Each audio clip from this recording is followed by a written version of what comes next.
Teodora has dedicated her career to helping both children and adults improve their emotional and, importantly, mental well-being with expertise in psychology, parenting coaching, and digital wellness. She holds a master's degree in clinical psychology and has over a decade of experience working internationally.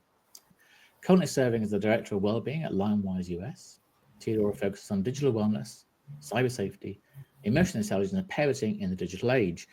As a parent, it's certainly a lot harder than I ever imagined in this age. When I was growing up, there were no devices, so I'm sort of coming at this cold, but any experience or knowledge that I get, I'm always very grateful for. Teodora's unique experience and approach draws from various fields, including cognitive behavioral therapy, also known as CBT, emotional intelligence, gosh, some big words now, positive neuroplasticity, interpersonal neurobiology, and attachment theory. And no, I don't pretend to know what those mean, but I'm sure Teodora can explain them. Teodora's professional affiliations include membership in the American Psychological Association and the British Psychological Association. As a certified digital wellness educator, Teodora conducts workshops, delivers talks, and provides training to teams at schools, universities, workplaces, and cultural institutions. Teodora has worked and lived in 9 different countries, which has contributed to her international perspective and diverse approach to work. She is committed to helping individuals and groups preserve and protect their well-being and relationships in an increasingly digital world. Wow, there's a huge amount there, and I could ask you questions for hours and hours, but I think the best place to start really is at the beginning. So what was your upbringing like? What were your formative years? What helped create the person that's doing this and that's joining us here today? Thank you, Andrew. Thank you for putting all of those kind of facts about my life and background together in one place. As you were talking, I got to thinking of, am I doing all of those things that I promised to do? Am I really, am I fulfilling some of my own sort of personal goals? So I feel like you're kind of keeping me accountable with that introduction. So thank you.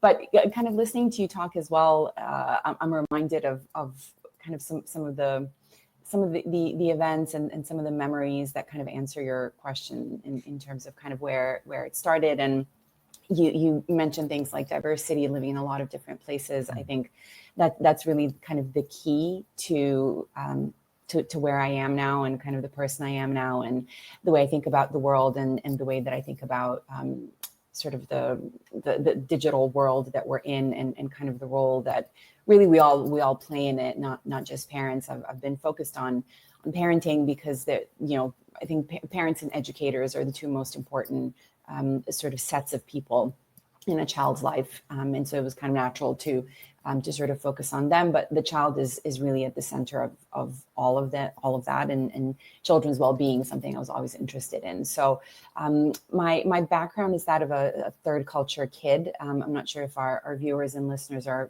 sort of familiar with the concept. I think it was something that emerged maybe in sort of the 80s or 90s. The concept first came up, and all it says really is it's a person who was born in one place and then didn't grow up in that place. So grew up in a different country, in a country different to the country that their parents grew up in as well. So at the time that I was born, the country that I was born in was known as Yugoslavia. That's changed over the years, and so now it's known as Serbia. But I was born in Yugoslavia, and then because of my parents' work, we got to move around a lot, and I got to live in all of those different places. And I was kind of growing up in the late 80s and 90s, and in a interesting situation to say the least, because obviously there was a civil war going on in the country that I was sort of originally biologically, ancestrally from, but I was growing up in Kuwait in the Middle East, and there was another sort of war happening there as well. And so I think that sort of added a certain layer there of meaning, of significance to the way in which I grew up, the way in which I consumed media. We talk a lot nowadays about doom scrolling and information obesity and just sort of being overburdened with information and news and so many horrible things sort of happening in the world. There were lots of horrible things happening in the world back then as well. So I've had that kind of perspective and ability to compare sort of what media consumption of really bad news was like back then and sort of what it looks like now as well. So that was one, again, I use the word interesting. There are a lot of other words I could use, but that was one interesting element of growing up. I think the most significant aspect of living that kind of sort of childhood, adolescence that I did was the fact that I was sort of caught in between, and I don't mean that in a negative sense, I very much mean it in a positive sense. I was caught between these two both very different and very similar cultures at the same time. And I think the fact that during those formative years, I was sort of forced to witness life in both of them. I think that was probably the most significant fact that contributed to my ability to develop empathy and understanding in the way that I have. Because one of the key lessons I think that I've learned is that there is no one sort of person or group of people who sort of know the right way to do anything. Whatever it is, your lifestyle, your religion, any kind of choices that you make, we all have different versions of this on an individual level, on a cultural level. We all have our own unique sort of perspectives and ways of doing things, and our own sort of set of beliefs. One of the reasons that I was really interested in approaches like cognitive behavioral therapy, because cognition plays such a key role. What are your beliefs? How and why did you form them? Where did you get that idea from, and this particular belief from? And does it actually serve you? Does it help you? Does it serve other people as well? So I think living in that kind of context with these huge contradictions and also really significant overlaps just kind of heightened my sensitivity, I think, to people's beliefs and the ways in which they lead their lives. And I think really primed me to then one day, get into psychology and study psychology and psychotherapy and work with people in that kind of context. So I feel like my background sort of trained me for my work even more so than my actual sort of academic and professional training did. It's fascinating, isn't it? 'Cause one of the things you said there is about that you sort of came to the recognition, and I have exactly the same understanding that no one person or one group or one business or one religion knows the right way. Well, it somehow feels at the moment that, I mean, you look at politics, whether it's in the US or the UK or Italy or France or wherever, that one group says, well, I'm convinced this is the right way. Another group says, I'm convinced this is the right way. And same with religions. This is the way to heaven. This is the way to the afterlife, whatever. So people do seem to be very determined that their way is the right way. And I do think, and you touched on it, I think empathy is a real key to overcoming that belief. And there's nothing wrong with not having the answer, because what on earth is the answer? I think that's one of the challenges we have, is how to get people to accept that what they believe perhaps might not be the answer. Is that something you come across in your work? Does that align with what you think? Absolutely, yeah. I think it's again going back to empathy and approaching this issue with empathy. I come at it from that angle of trying to understand, why is it even that we do that? Why do we form these beliefs and then really stick to them, fight for them? We sometimes die for them, right? For our ability to be able to sort of live in the way we want to live, and then perhaps even convince other people of living that same way. And it's a survival mechanism, and it's part of our neuroscience, our neurobiology. It's the way we're wired. We're social creatures. We're tribal creatures. We seek out other people who are similar to us, all the while feeling very insecure as an individual. Again, going back to the fact that we're very social and tribal. So, you will come across people in life who are exceptionally confident and who seem like they're able to stand on their own and really do anything by themselves. For the most part, that's not typical. As a human being, you want to belong. The imperative to belong is incredibly powerful. And so you're seeking out similar people to you, but you're also seeking out groups of people who kind of seem to know what they're doing. And that's typically how you end up with those very large groups of people those formations, people who all believe sort of the same thing. So, and I don't think there's necessarily, again, my concept of wrong and right and natural and unnatural has really been impacted by have grown up and also my academic and professional training. I don't think of things as good and bad. Our cognition when it comes to sort of this particular issue is very normal. We're just humans being human. That's really all we're doing. But it takes a little bit of that sort of, I guess, higher awareness to be mindful of the fact that not everyone necessarily is the same, that we do have a right to our own, again, sets of beliefs and our own understandings and sort of perceptions and ways of conceptualizing the world. But where that comes into sort of how we treat others as a result of it, I think that's where that need for empathy and awareness comes into play, where we have to be mindful of the fact that everyone has their own set of these things that we have ourselves. And we were talking earlier about, the fact that I live in Hawaii. Hawaii is another very interesting place. We were talking about Australia earlier. We have all of these different places where throughout history, there are these clashes of cultures and these clashes of one group of people going, yeah, but I want us to do it this way. And the other group going, no, but we're doing it this way. We want to keep doing what we're already doing. And it's really fascinating to see how these belief systems come together, sometimes, again, in very tragic ways. And then other times, too, there's these opportunities to come together and bring these two, and I'm oversimplifying it now, but bringing these two sort of opposing views together and creating this third option where something new and really interesting and hopefully positive can emerge from that as well. And again, all of that, looking at it from that sort of more bird's eye view, is all normal. It's all part of human nature. Again, that's what we do. And we've been doing that for centuries. I think because we experience so much sort of informational and emotional overload, we forget that, again, in the 90s and the 80s, 70s, going back to our grandparents' time, there were also a lot of horrible things happening. More recently, I've been watching a lot of documentaries, pulling sort of stories and things from the 90s. I just watched the Puff Daddy documentary last night, for example. That was happening while I was a kid and I was a teenager. And it just got me to stop and think, these were some horrible things happening while I was a kid as well. How has our awareness changed? Has our awareness even changed? And let alone when I think to some of the stories that my grandparents told me about when they were growing up. They were about 10, 11 years old when the Second World War broke out in Europe. It's throughout history, we've always been struggling with all of the same things. The way we come to discover that people are struggling nowadays is, I think, what's changed. It was a lot more difficult to do that. Everything moved a lot more slowly.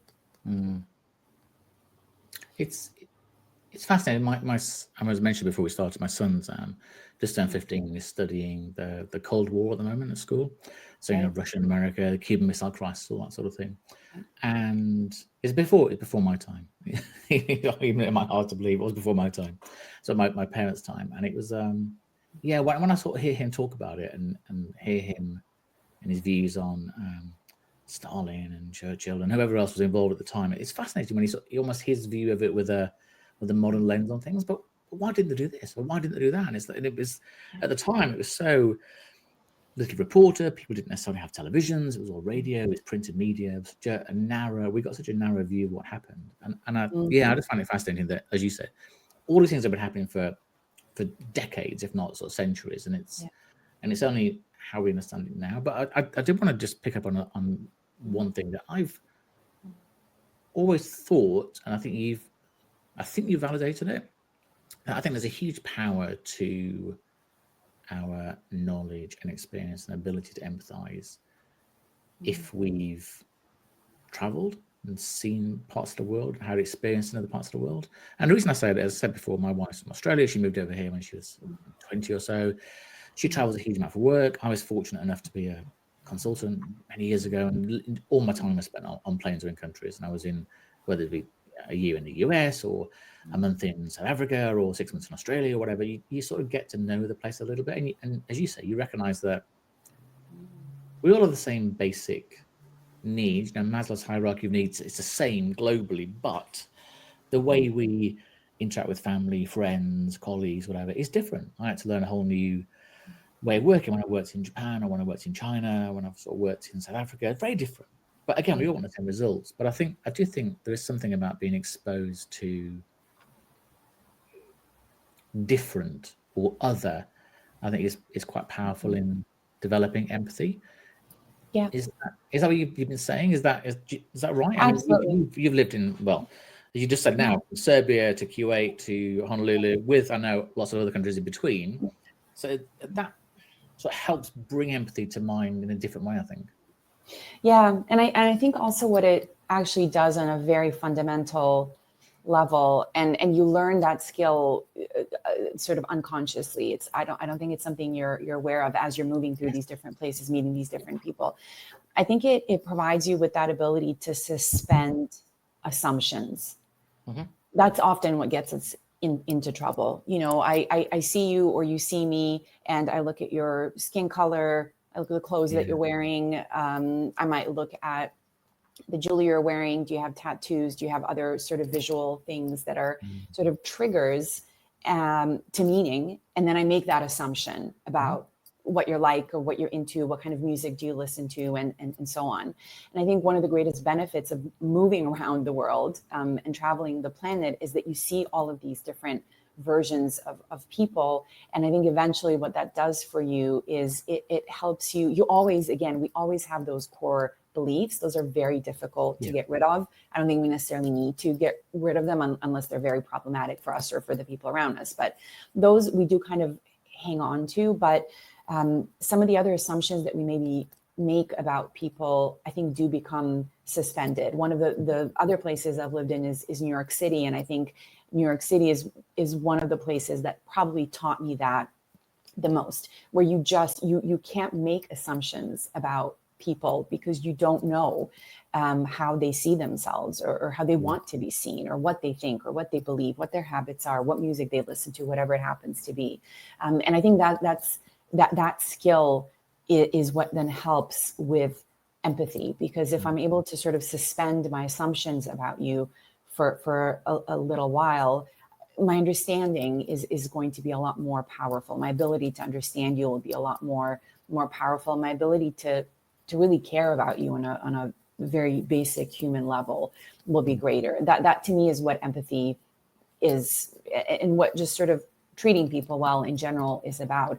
I care about you, and it's not because I know you, or not because I know someone like you and have someone like you in my life as well. That's not quite what empathy is. Empathy is just that very, very primal, basic kind of human connection that comes through the caring. I care what happens to you. If I see you hurt, I physically respond to that as well, right? The way we do when we see someone harmed or out on the street or whatever it is. So I think that's the key, and I think that's one of the greatest benefits that we can get from things like social media and some of these modern day sort of digital phenomena. I guess there's some incredibly powerful things that can be done there. The exposure to different people, the exposure to different types of information, of course, and now sort of we get more into the nitty gritty of it, but one of the problems at the same time with these platforms is that they do have a mind of their own, right? Known as the algorithm. The algorithm sort of decides what you do and how you do it and when you do it and how often you get to do it and what you get to be exposed to. We talk a lot in my work about those bubbles, those echo chambers, that get created online. So it's not quite this, free to roam around anywhere and encounter anything and have your mind kind of be expanded. It can be that too, but it's this constant balance of us really trying to seek out the types of experiences that we want in these virtual spaces. And I know, positive psychology is one of the things that we want to talk about as well. That's where I kind of see positive psychology and some of those kind of key tenets of positive psychology really being able to help us really literally navigate the online world. A lot of it is built to do the navigation for us. It's literally called the For You page.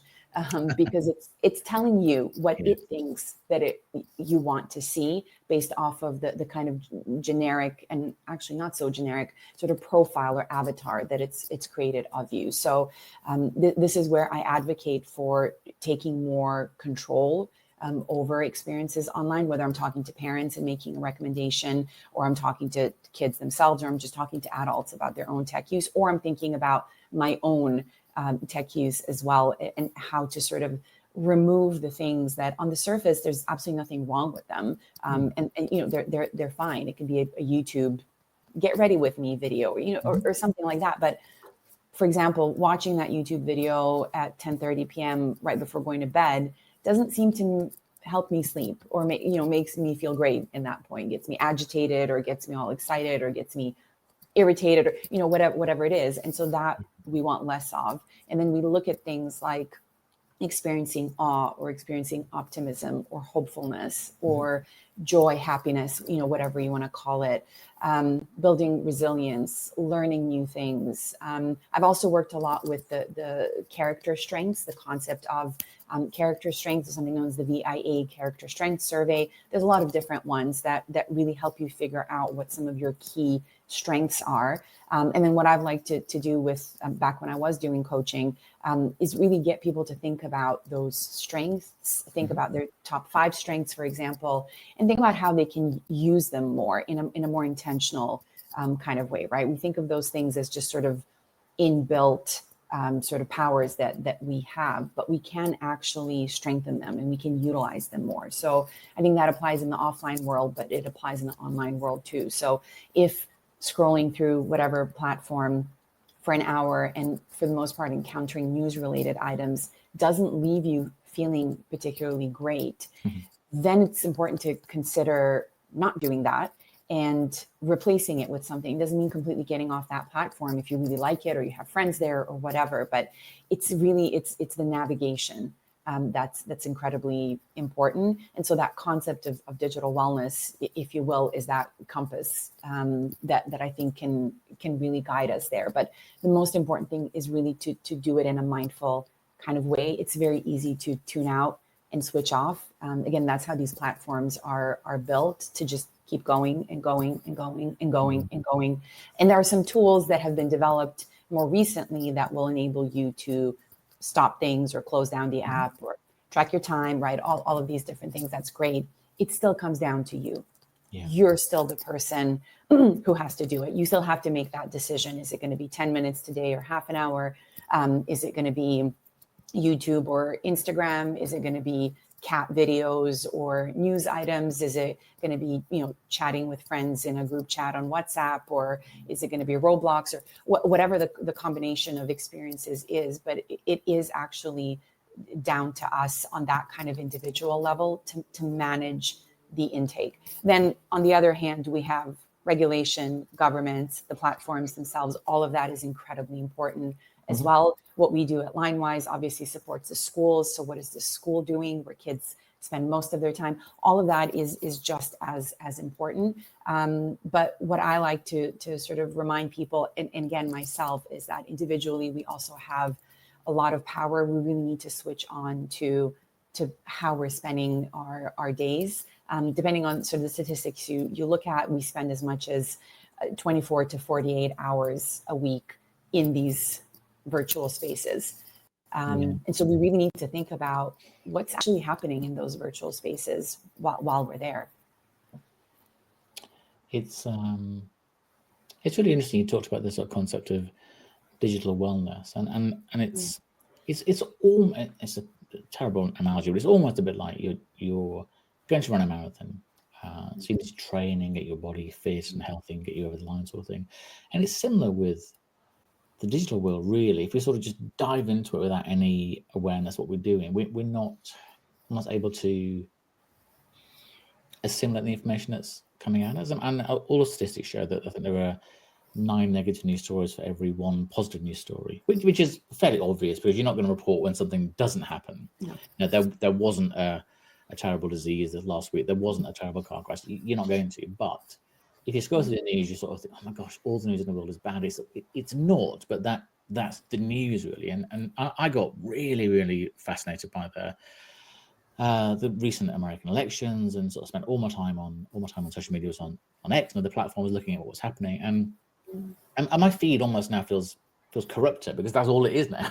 all I get is notifications about whether it's good or bad, whatever, and it's hard, especially as a young person, and when you go into schools as director of wellbeing for Limewise, and you talk to people, and you try and talk to educators and young people, is there a feeling that there is an age that's too immature or too young to spend time on social media, or is it a case of, well, it should be half an hour at this age, now this age it should be controlled at this age, monitored?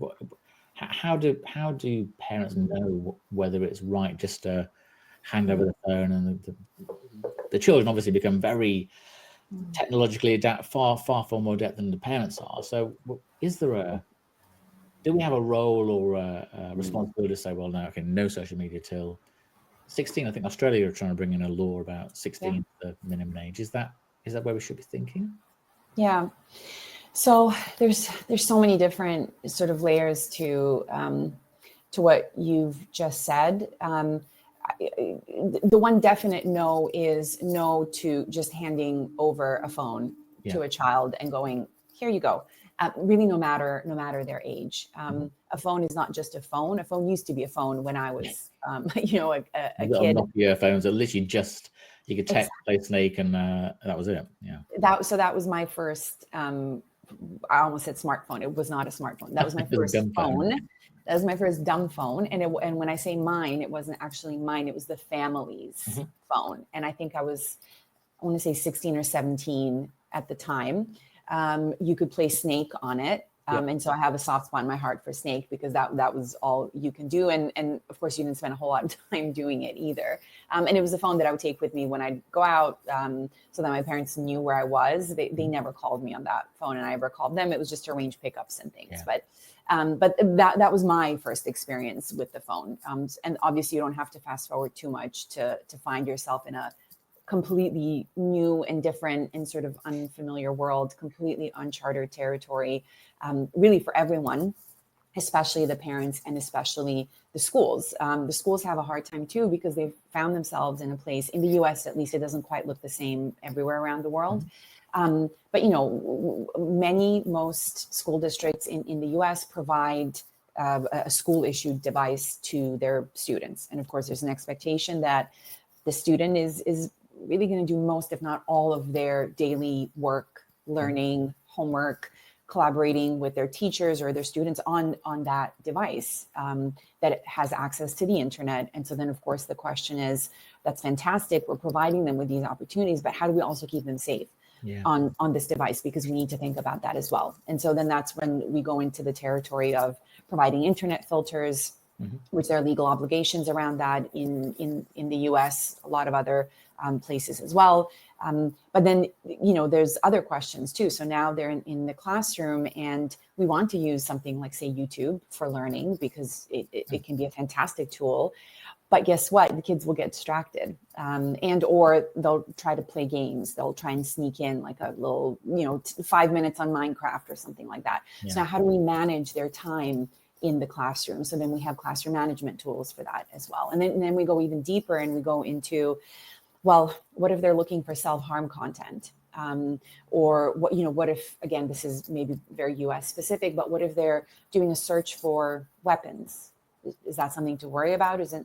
Or do we not need to? So then we get into the territory of, how do we safeguard them while they're online? In the UK, there's some very, very sort of solid laws around that. And again, responsibilities that schools have around safeguarding their students, both on and offline. So there are all these sort of layers to this. And we then also eventually get to maybe my favorite place, which is the home. So what about the parents? What happens with the parents? What level of sort of insight do they have in terms of what's happening to the child? What we often find when we talk to our districts, when we look at some of the data, is that some of these key online safety risks will tend to spike up after kids have gone home. So it's after school hours, right? They have the school issue device. They're in the safety of their own home, and yet they're potentially encountering, grooming situations, or again, there's some kind of bullying or violence going on, mental health issues, and things like that. And the parents, for the most part, have no idea, because they're still very much grounded in the physical world. Mhm. They're grounded in physical spaces where the assumption is, if I can see my child, they're right there, right? They're sitting next to me, or they're in the safety of their own bedroom. What's the worst thing that could possibly happen? And there was quite a sort of a creepy but very effective, I think, ad. I think it was the Internet Watch Foundation that created it maybe a few months ago, sort of on the topic of grooming and safety. And it's an ad in which I think it's a girl who's sitting in her bedroom on her laptop, and suddenly you see these men start to physically walk into her bedroom. And it's something like, are you aware of sort of the access that predators have to your child? It's a very fear-based type of campaign, right? Which is not something personally that I like to do. I don't really do that as part of my work. We do need to keep in mind the risks, but we need to keep in mind those benefits too and balance them out.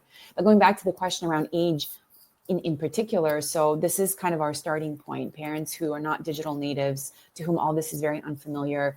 One of the things that I really appreciated about The Anxious Generation, highly controversial book, I realize, but one of the insights there that Jonathan Haidt made that I don't think anybody can disagree with is the fact that we still have this misconception of safety in the physical world being much, much worse than safety in the online world. No one has disagreed with that so far, right? But it's not quite as sexy a headline to share. It's not clickbaity enough for us to talk about that. It's much easier to talk about some of these other things. But that's something that I agree with 100%, because I see it all the time. When I talk to parents, when I talk to schools as well, this misconception and this huge fixation on the physical world and physical safety, which the physical world in general, right? This is very generally speaking, has never been safer potentially for children. The online world is, again, it's still a wild, wild west. It's not horribly unsafe sort of in general, right? Where kids every single day are experiencing all these horrific things. No, you can have perfectly safe and age-appropriate experiences online, right? But you have to be mindful of the fact that there are risks there. And then we have to think about how can we keep kids safe. And age plays a big role in all of that. A lot of conversations around age verification, a lot of conversations around what do we want that sort of cutoff sort of age to be. Again, there are nuances there as well. I look at it in a much more holistic kind of way. I look at it as device ownership as well. So just starting from that very general perspective, the power of a smartphone, and is, say, a 6 or 7 year old prepared to manage a device like that if they're just barely able to tie their own shoes and don't even know how to pack their own lunch, for example, right? Kind of creating those contrasts is one of the sort of the helpful ways for me of thinking about that and presenting this to parents, to get them to think about age appropriateness as you move from those younger years, and then you're going into elementary school, then you're going into middle, and then you're going into high school. This looks very different, and children are very different. And some of the things that that I like to share with parents in terms of how to think about this is, you're thinking about the biological age of your child, but you're also thinking about their developmental stage, and you're also thinking about their personality. And so you might have a 12-year-old who will be fine on, say, Instagram. They'll be perfectly happy with having their parents supervise them. They're going to be in their limited sort of age appropriate experience on Instagram, and they'll be perfectly fine. You might have a 16-year-old who's going to use Instagram in a very risky, dangerous kind of way.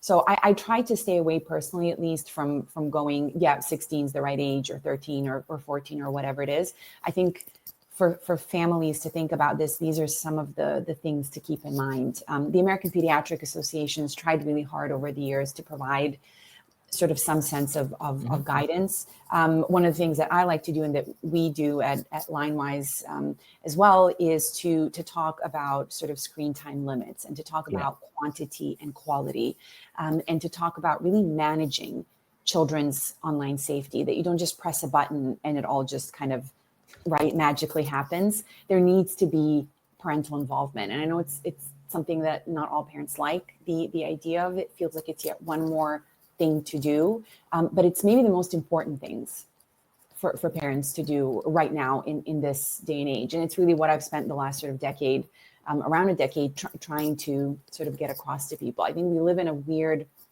time where, again, if we go way back to, say, how kids were being raised in the 50s or 60s, one of the key differences was the societal expectations around parental involvement, right, were very, very different. There weren't really expectations around you constantly being there and knowing what your child is doing and what's their well-being like and how are they feeling today. And, to be involved in that kind of way, it was a much more hands-off approach. And so as a result of that too, kids were spending more time outside and running around. These are these magical childhoods that we hear about, which I got to benefit from, as well, even though I'm a millennial. So my parents were, the generation that started the trend of the helicoptering, for sure. At that point, it was definitely happening. But now we live in this age where the expectations around parental involvement are really huge when it comes to certain things. But our kids are no longer in these physical spaces where there's some sense of community there. Somebody, people can always see what's going on there. There's some sense of safety that can come from that. Once our kids are online, they're kind of unreachable. Who is there? We rely on the platforms to a certain extent. Sometimes they do a good job. Sometimes they fail us. Again, governmental involvement varies a lot depending on the country you're in, the continent you're on, and so on. So this is where we need to have some kind of presence there to make sure that our child, no matter sort of what age they are having a sort of an appropriate and a healthy experience online. This is what I like to try and get across to parents. A lot of the times kids don't share about their negative experiences online because they just don't think of us as being present in their world. They don't see us there. They don't have conversations with us about it. We don't ask them questions about it. We don't know, the latest lingo and the trends and the memes and all these different things. And so they're like, well, how are you going to help me? Or what, they often think we're not even interested to kind of hear what's been going on. So this is where I really advocate for that involvement, not in a surveillance kind of capacity. So we're not talking about helicoptering online. We're really talking more about mentoring as opposed to monitoring, having those conversations. Like, what was the funniest thing you saw on YouTube today? Or was there like a really crazy meme you saw? Or was there drama in your WhatsApp chat group today? Because that's where a lot of the drama happens, in those group chats. What was the most fun thing that happened while you were playing Minecraft today? Let's play together for a little bit. Let me see how much you've improved. So being involved in that kind of way, having the kinds of conversations that we have with them about their offline lives, like how was football and how was the bus ride and how was the sleepover and how was the test and whatever else. Just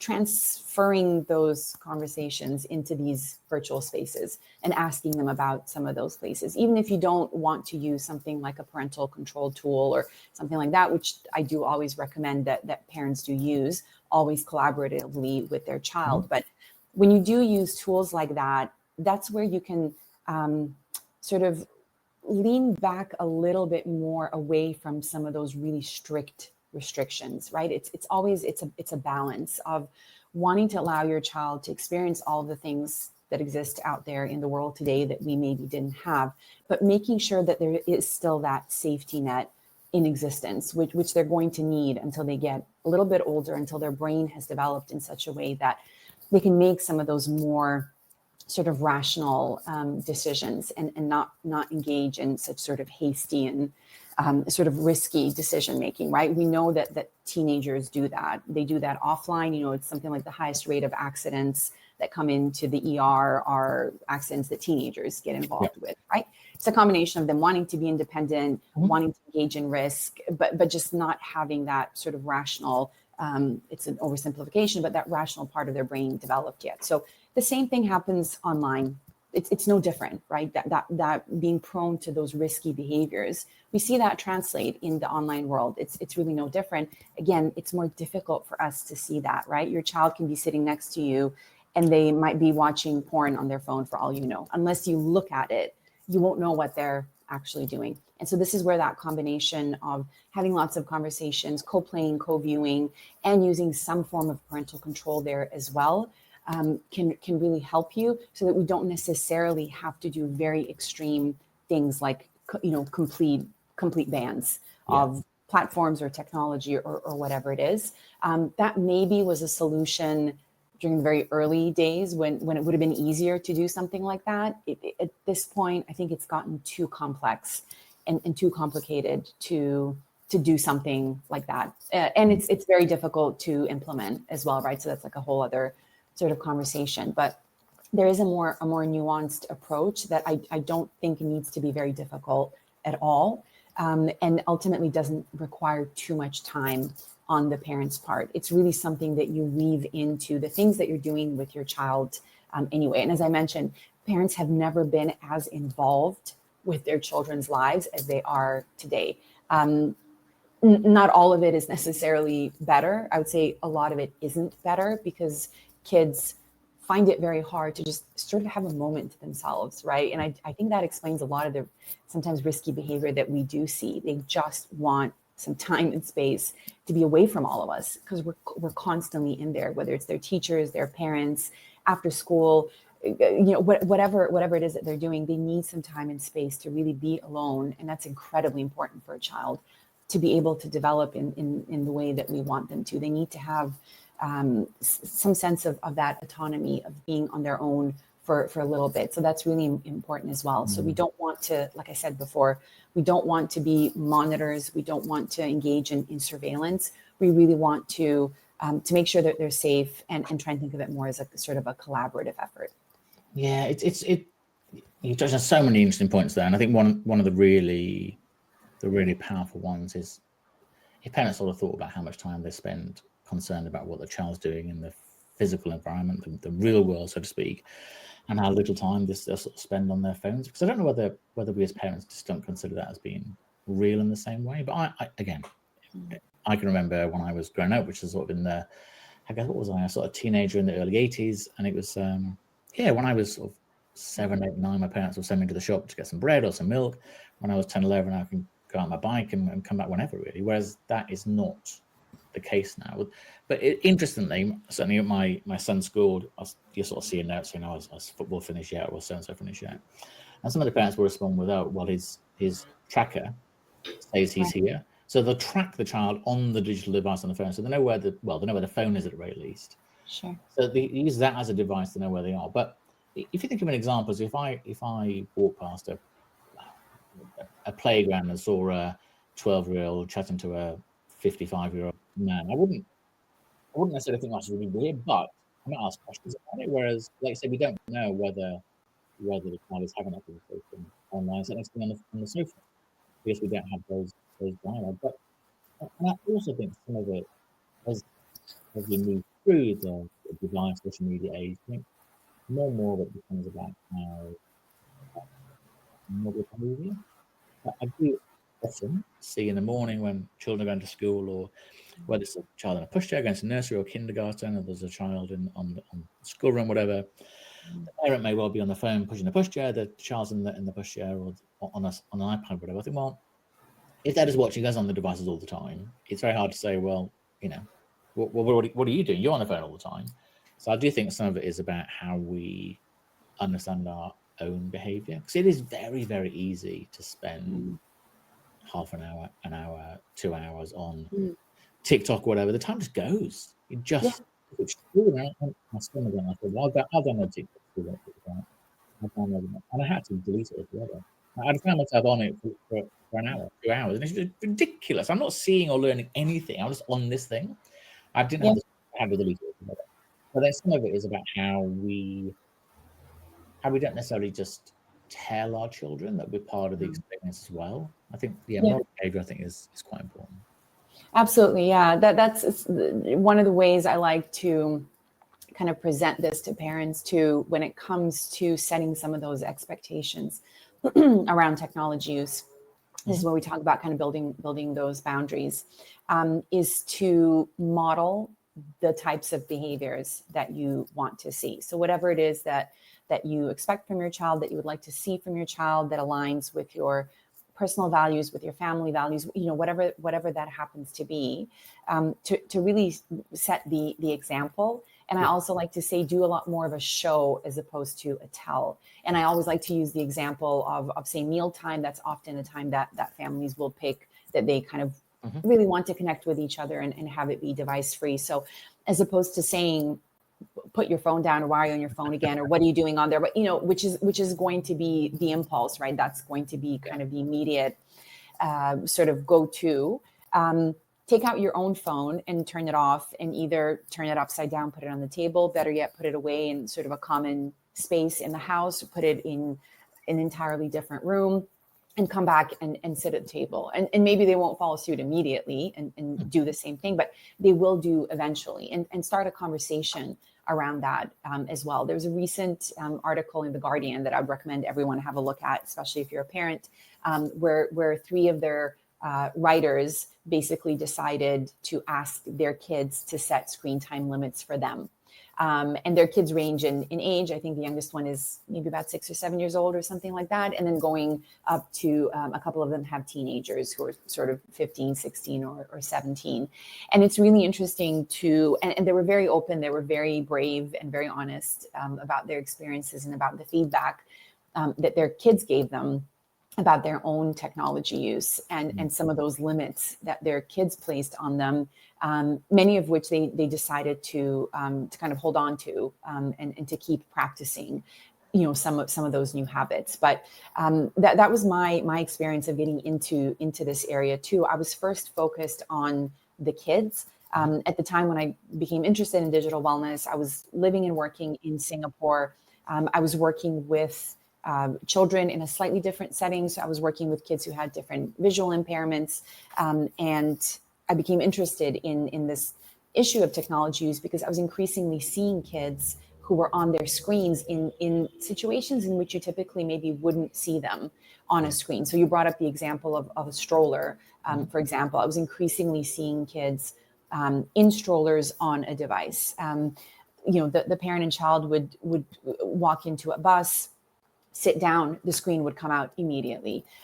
Families would go into restaurants, the screen would come out immediately. And I was increasingly seeing that kids weren't even asking for these screens. Yeah. They weren't even having tantrums. So it wasn't a kind of behavioral intervention anymore, which it often is. It was just a habit. It was just something that was done even when the child wasn't asking for it or needing it. And so I got to thinking, how can this, again, going back to things like attachment, right? How can this impact the parent-child connection if you essentially insert this foreign object in between the two of them when they're supposed to have that direct connection, especially when a child is young?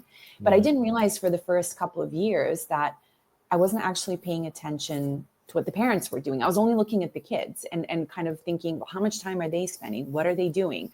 How is it impacting them? And then at one point I thought, but what's going on here? What's happening on the other side? And then when you look towards us as the adults, you also then get kind of worried because you see that our habits aren't great either. We're also unaware of how much time we're spending. As you said, there's no amount of time that can't be wasted on TikTok or whatever your platform of choice is. And when we ask kids about this, they will always complain about how much tech their parents use. Yeah. Or how much time they spend on these screens. And yes, sometimes it's for work, but it isn't always just about the work. So that's where it's that balancing act as well, and where it can also be hard for parents, and where we do get some of that resistance when we talk about digital well-being and parenting in the age of technology, is that you do first have to look at yourself, and you have to look at your own habits, and you have to notice when you pick the phone up and why, what's your kind of go-to platform or game or whatever it is. How much time are you actually spending? How often are you doing it when your children are around, or your colleagues, your partner, whoever it is? How often do you do it when you're outside, inside the house, right? So it takes a little bit of maybe a sort of review of your own sort of screen habits to then think about, okay, how is this impacting my child? This is what I'm modeling to my child. And we're all modeling this, by the way, every single one of us out on the street. Yeah. You know, the younger generations are looking at all of us. Yeah. And I experienced this in New York often. For example, I would get inside the subway, sit down, and I would often look around, and oftentimes across from me, there would be a parent holding a little child facing me. And I would look at the child, and then I would look around, and everybody was on their phone. And I was the only person that child could make eye contact with. And I made it kind of my own personal rule to, when I get into a subway, if I notice there's a little child around trying to make contact, I would put my phone away if I had my phone on me, and I would make eye contact with that child. So that's the reality that we're living in. That's the part of the kind of this issue that requires us having greater awareness of ourselves, looking at ourselves first, and then again going back to that collaborative process of really talking to our child about what healthy technology use means to you from your personal perspective, not what you think they should be doing, but to you personally. What does it look like and feel like? What are your own struggles? And then what are their thoughts on this? There are a lot of young people who also intensely dislike the current state of modern day technology. They're not happy with the way these platforms are built. They're not happy with how they behave when they get on these platforms. A lot of them are sort of going back to, you know, my old school Nokia phone, picking that up instead of having a smartphone, you know. So the kids get it. They're in a very difficult position where they are attached to something that doesn't necessarily always feel good, but they kind of need it. It's sort of their lifeline, right? It's their social world. So they know that it doesn't feel good. I know, that's the thing. Is sort of if children will always sort of say, well, if nobody had a phone, then that'd be fine. But if everybody's got a phone, and I think, and I'm sure I've read research about this before, that people find it very hard to be with their own thoughts. So it's not about being lonely. Not because I know there's a loneliness epidemic. It's not about that. It's about just being able to sit 15 minutes on the subway, on the bus, whatever, without stimulus, without stimuli, without something. That's what I find hard, is that people don't sit on a bus, look out the window, or just sit at home, literally just sit with their own thoughts for 10-15 minutes. A lot of research has shown that people find that really, really hard, unbearable. That's hard, because you've always got to have some external stimuli or external validation or external engagement. Then it's just I just think that's very difficult. Absolutely. Yeah. There was a study, it might be what you're referring to as well. I think it was at an American university, maybe a couple of years ago, where I'm oversimplifying it, but they essentially gave the participants the option of either shocking themselves. So administering, right, a very mild shock. While being, or kind of, being away from the phone, and they couldn't be away from the phone to just doing nothing. That was one of the options. The other option was you can administer yourself a tiny little shock, right, in the form of an actual stimulus. And I don't remember the percentage now, but there was a solid percentage there. It was even the majority. Yeah, exactly. There was one guy that shot himself 100 times, and he had to just extraordinary. Exactly. One of the things you mentioned before, and funny, my daughter's studying psychology, and I asked her about it, is psychology often feels like it's fixing something that's wrong or that's negative. And I hear a lot more now. Well, not a lot more. I guess I'm looking for it. Positive psychology, which you talked about. So how does positive psychology sort of play into this sort of digital wellness and the way we approach these topics? So I always like to describe kind of the emergence of positive psychology as the field kind of having gone rogue, because up until that point, we were coming from a place of what is wrong with people, like you said, right? So that's our starting position. So if you look at certainly psychoanalysis, if you look at the development of kind of hypnotherapy as a therapeutic method, and then even to a certain extent, if you look at cognitive behavioral therapy too, there is that assumption that something is wrong, right? And typically people do come to a doctor, a therapist, psychiatrist, whoever, with a complaint. They don't come and say, I'm feeling so great today, I had to come and tell you about this, right? It's not that. It's, I'm sad, or I'm upset, or I had a fight with my partner, or I'm having really dark thoughts. Whatever it is, it's bad. And so our question was always, and it comes from a good place, obviously, it's wanting to help people. So we ask, okay, so what is wrong with you? And now let me kind of figure out kind of how to fix it, and, and how to make you better. Once positive psychology came around, the observation was that there are some people out there in the world who kind of seem to be happy, and they sort of seem to be doing quite well. They'll have, they're not necessarily hugely wealthy, right? That's not our marker. Realizing to some people it maybe is, but that's not the marker of happiness. But they're doing pretty well. They have good, healthy relationships. They don't have a lot of things to sort of complain about in terms of things not being good or being negative.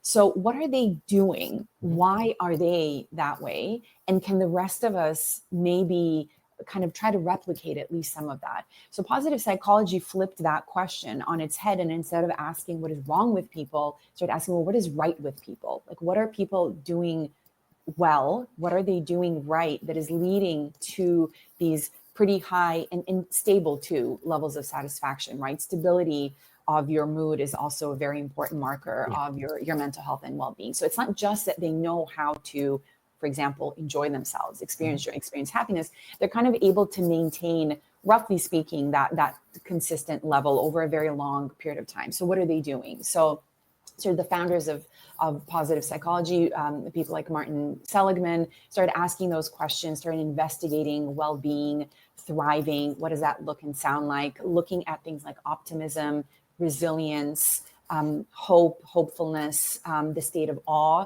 which is one of the most important ones and some of the most fascinating research. The University of Berkeley does a lot of really great research into awe and how we can enter those states as opposed to sort of waiting, right, for it to hit you over the head. How can you actually engage with these states intentionally in order to improve your well-being? And that's really what sort of positive psychology is all about. We know that these are the things sort of that work quite well. How can we engage in them in a proactive, intentional kind of way so that we can experience more of that? And again, on a more sort of regular basis, so that we can really regulate our mood a lot better. I did a TEDx talk on emodiversity, and one of the key concepts there is that it's good to feel all the feels. There's no, the good feelings, the bad feelings. Well, I want these ones, but I don't want these ones. I don't want to experience that. That isn't health and well-being. Health and well-being is having that diverse ecosystem, if you will, of emotions, but it's really about how you manage them. How do you engage with your anger when you experience anger? What do you do with it? How do you understand it? Again, this goes back to those beliefs. And then what do you actually do about it? And how does that impact you and the people around you? Same thing with joy. How often do you experience joy? Do you know how to experience joy? Unless it kind of comes from the outside and it hits you over the head. Like, do you know, in this moment, if you're not experiencing joy and I told you, okay, what would give you joy right now if you could do it? Would you have an answer to that question? Do you know how to engage with those positive states? Do you know what makes you feel awe? Do you know what it is exactly that can induce that kind of emotional experience? And then how can we stay in those states for longer periods of time? Of course, I can't not mention sort of toxic positivity. It's something that's been talked about a lot today. It really just goes back to emodiversity. We're not meant to be in that state all the time, right? Yeah. Constantly being in those types of, that's not the answer either. It's really all about emotional management, and emotional regulation is kind of the way I think about it. I was incredibly grateful when Inside Out came out. I was in Singapore at the time. I got to speak at one of sort of the smaller premieres that were happening in Singapore at the time. We had a really great audience of people that we spoke to about the significance of this movie and how incredibly accurately and just wonderfully it depicts what our emotions are doing. Like the interaction between fear and anger was one of the most fascinating to me because it's so accurate. That's exactly how those states kind of interplay. And they consulted Berkeley psychologists, certainly for the first movie. I'm assuming for the second one too. So that's really the idea. The idea is to manage and to regulate our emotions, and you can't do that unless you know what positive emotions are. So things like awe, things like optimism, and how you can engage with them. And so again, when I was doing a lot of my coaching work, I would try to help people get to know themselves better and learn how they can experience joy and happiness. So it is just one of the resources and tools that they have when things are really difficult. We always have to acknowledge the difficulty in this world. We get into a lot of trouble when we don't, and when we try to ignore it. So the first step is certainly recognizing what's happening, really dealing with that, addressing it, again, with a lot of empathy, a lot of understanding. And then once we get into kind of regulating and improving our mood, that's where we want to think about, well, what really gives me joy? What makes me feel awe? What makes me feel like there's some wonder in this world, and things that are really beautiful and incredible, even as all of these sort of negative things are happening. So those are really important skills that we can apply on or offline, right? It really, there's no barrier there. No, and I think I think Inside Out and Inside Out 2 should be compulsory viewing. I think really. So, and I think when I agree. And your sort of first notion is, gosh, I would want to get rid of sadness. I want to get rid of sort of anger, all those things. But when certainly the second film, when it brings in anxiety and all those things, it's just as you put it so perfectly. It's not about diminishing those feelings. It's about, are we prepared, trained, developed, mature enough to deal with the anger and the anxiety and all those sort of things? That's what it is really. So you shouldn't get rid of those things, because we have highs and lows, and of course there's events that are going to happen that are going to anger us or sadden us or make us nervous. Of course there are, but it's how you deal with them really. So what? Maybe this is unfair now, but what brings you happiness and joy? I'm very lucky, I would say. This is important to mention too. Some of our ability to experience these things is kind of built into us, right? Mm-hmm. Genetics play a really, really big role. It's the nature and nurture, so how we're raised to, and then it's learning the skill as well, right? So these are skills that can be learned. I have to say that I am very lucky that I think just sort of genetically, I don't find it too difficult to experience joy, to experience happiness. And I was also raised in that kind of setting. My mom is very good at tapping into sort of her inner child. There are a lot of things that really bring her joy and kind of make her smile in this world. And I think I definitely sort of got that from her. So it's not very difficult for me to tap into things that provide me with a lot of joy. Some of them are on my desk sort of right now as I'm talking to you. I'm looking at them. For example, I have a picture of my parents soon after they started dating, when they were about 18 or 19 years old. I have that on my desk. I have a peacock feather, something that reminds me of my grandmother. And when she used to write me handwritten letters, she used to stick a peacock feather to it, because we lived so far apart.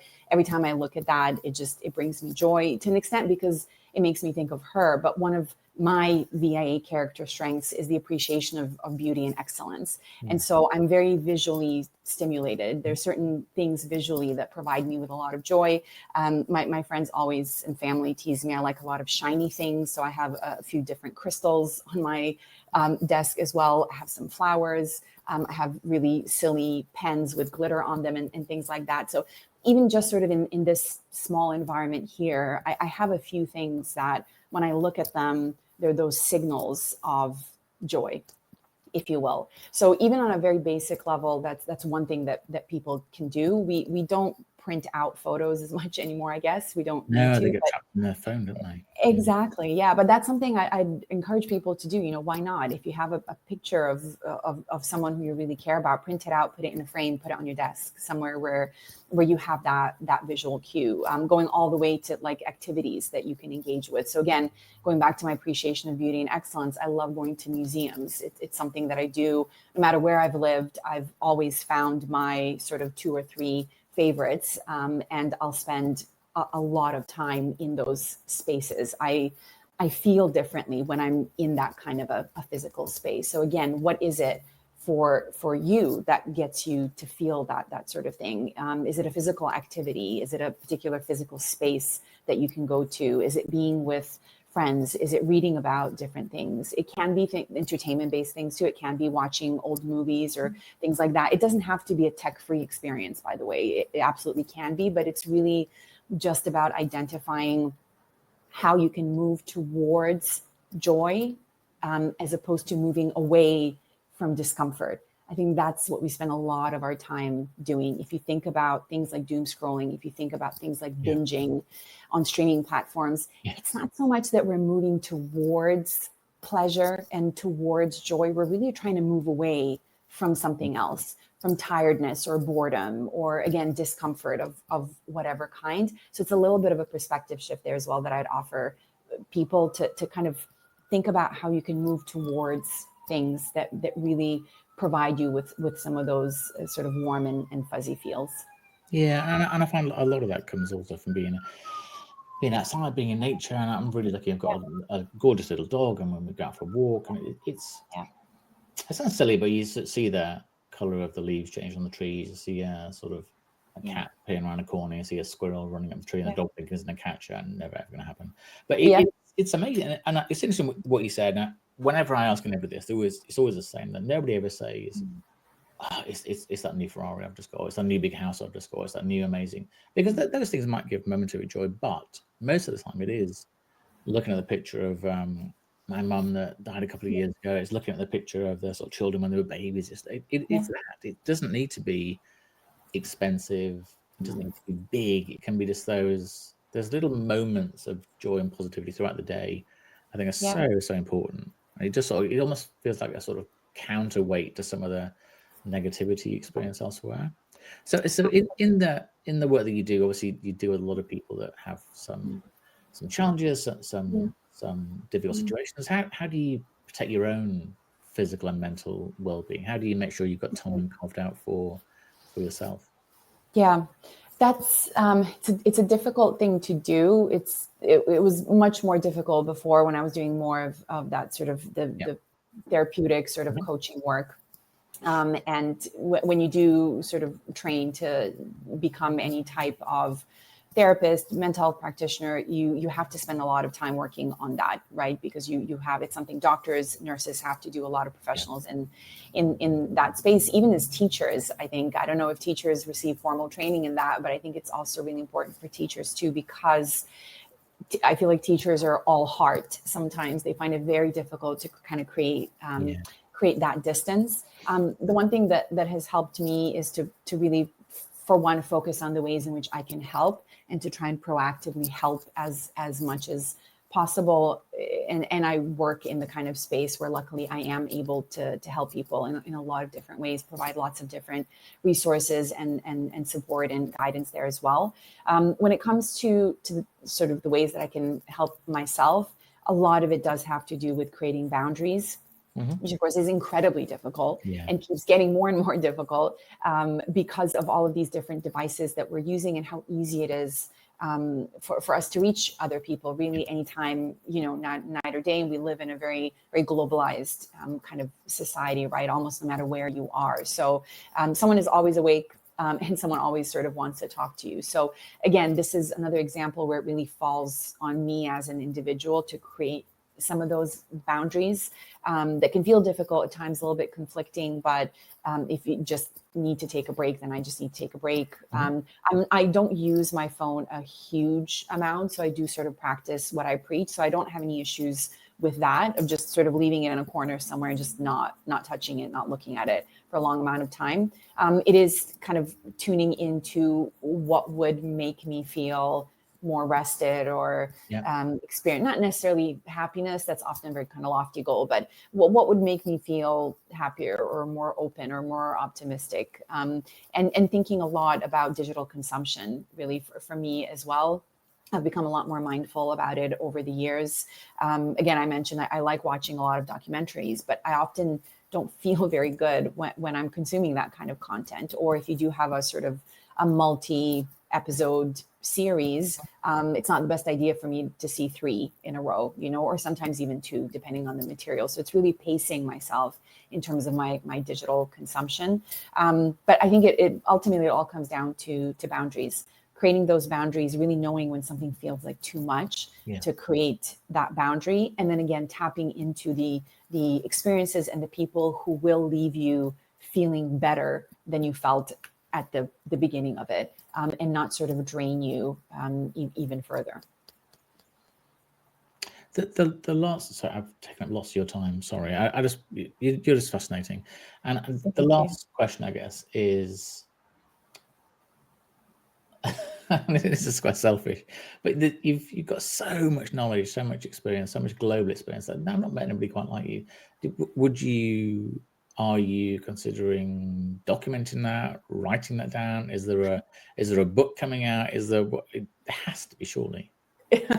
That's first of all, thank you. That's a very wonderful question that's like wrapped up into a compliment. So I appreciate that. I've thought about it over the years. I enjoy writing. I find it difficult to do. I don't think I'm a natural writer. And I know writing takes a lot of discipline. For me, looking at it from the outside, I always thought, again, this inspiration just hits you and you sit down and you write out whatever, Anna Karenina, it just comes out of you, like is a done kind of finished. I'm sure Tolstoy found it hard as well. But yeah, I think he did. So I've always been interested in writing, though. So I've done a few little kind of courses, and I love Dan Brown. So his masterclass is something that I watched relatively recently and just found it fascinating to, again, hear how complex that process is, but how fun it can be too. So in the back of my head, I always say to myself that I will write a book or more one day. That hasn't happened yet. I would love for it to happen one day. I have a little sort of note pad where I jot down ideas for like book titles and things that I would put in there. So I appreciate the question too, because you've kind of forced me to think about it again. Because I imagine it feels like a sort of semi biographical, sort of personal instruction guidance type things. Because you've obviously you've lived a hell of a life already, and you're still very young. You've got all this experience as well, and it's sort of So sometimes you get a book and it's very dry.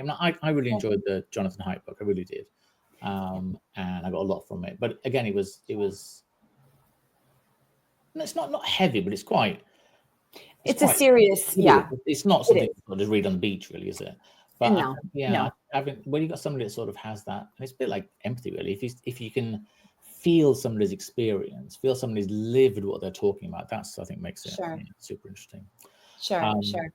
I am gonna have to let you go. You've been so kind, and I'd love to talk to you again, because there's another easily hours and hours more things I can ask you. So thank you so much for your time. I really, really appreciate it. Yeah, absolutely. This was a pleasure. Thank you so much for inviting me on. I enjoy having these conversations in part because I just like to share my thoughts and insights and experiences. But on the more sort of selfish side of things, it helps to talk through these topics with people who are genuinely interested in them, because it just kind of gets my thoughts moving in sort of new and different ways, and always gives me a lot of ideas in terms of how to further help people and how to maybe do it in sort of new and different ways, and always helps me get new perspectives. So so I appreciate all of your questions. This was a really great conversation. I want to enjoy your day in Honolulu. I will. Evening in London. Yeah, thank you very much. Thanks.